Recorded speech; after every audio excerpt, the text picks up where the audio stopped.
নমস্কার। আজ একটা গুরুত্বপূর্ণ বিষয়ে কথা বলার জন্য আমি ভিডিওটা করলাম। আজকে আমি কোনো হ্যামস্টারের ইনফরমেশন বা কোনো স্টকের ভিডিও বা অন্য কোনো ওদের ফুড হ্যাবিটের ভিডিও নিয়ে আমি আজকে আসিনি। আজ একটা খুব গুরুত্বপূর্ণ বিষয় নিয়ে আমি আজ আলোচনাটা করতে এসেছি। দেখুন, আমরা যারা পশু পাখিদের সঙ্গে রিলেটেড ভাবে থাকি বা তাদের সঙ্গে আমরা কাজ করি, তারা সবাই কোনো না কোনো জায়গা থেকে তাদেরকে খুবই ভালোবাসি।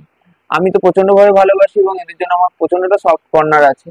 তো সোশ্যাল মিডিয়াতে সবাই দেখতে পাচ্ছেন কয়েকদিন ধরেই একটা ঘটনা খুব আসছে, আশা করি কম বেশি অনেকেই হয়তো দেখেছেন।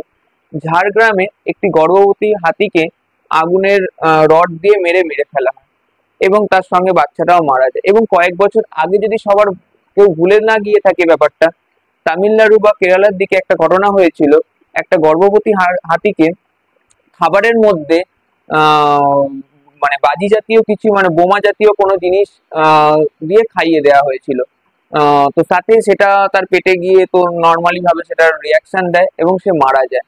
তো আমি বারবার বলবো, এবং অনেকেই আছে যারা পশু পাখি বা এরকম কুকুরদের খুব হার্মফুলি ভাবে মারেন, একটা কথা জানবেন, ওদের কিন্তু বলার কোনো জায়গা নেই। ওরা কিন্তু কোথাও গিয়ে বলতে পারে না, নিজের চিকিৎসাটা করাতে পারবে না, নিজের কষ্টটাও বলতে পারবে না। আমি হাত জোর করে করজোরে রিকোয়েস্ট করছি, এমন কিছু করবেন না। আমরা সবাই মানুষ, তো মানুষের মতো ব্যবহার করাটাই আমাদের কাছে কাম্য।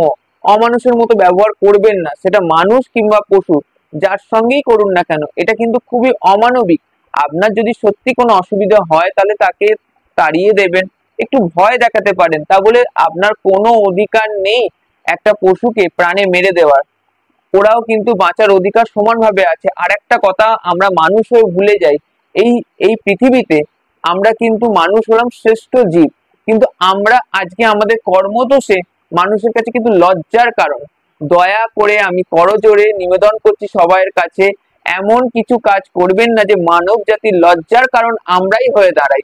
তো দয়া করে আবার আমি হাত জোর করে প্রত্যেকটা মানুষের কাছে এটা রিকোয়েস্ট করছি যে এমন কোনো কাজ আপনারা করবেন না। এবং আর একটা জিনিস যেটা আমি বলতে চাই, বাচ্চাদেরকে ছোট অবস্থা থেকেই এই ব্যাপারগুলো সম্বন্ধে, যেমন তাদের পড়াশোনা দরকার, উচ্চ শিক্ষার দরকার, তেমন সমাজ ব্যবস্থার সঙ্গে একটা মানুষ হয়ে, মানুষের মতো মানুষ হয়ে যাতে বাঁচতে পারে, যাদের মধ্যে মান আর হুঁশ দুটোই থাকবে, সেরকম একটা মানুষ হওয়ার একটা শিক্ষা অবশ্যই দিন। ডিগ্রি হয়ে যাবে, বড় স্কুল থেকে পাস করে ডিগ্রি পাবে, বড় জায়গায় চাকরি পাবে, কিন্তু বড় চাকরি বা বড় ডিগ্রি পেলে কিন্তু একটা মানুষ হওয়া সম্ভব নয়।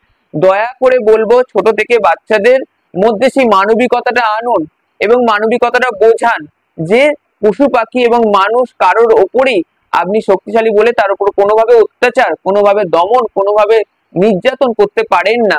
হয়তো একটা মানুষের জন্য হলে হাজার হাজার স্বর ওঠে, কিন্তু এরকম অনেক অবলা জীবজন্তু কোনো মানে কোনো আওয়াজ ছাড়াই, মানে একদম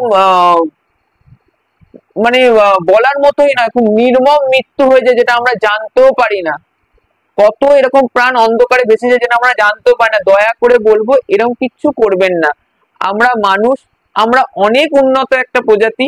তো দয়া করে আমরা সৃষ্টিকে রক্ষা করবো, প্রত্যেকটা জীবকে আমাদের মতো করে রক্ষা করার চেষ্টা করবো, নাকি ধ্বংস করার চেষ্টা করব।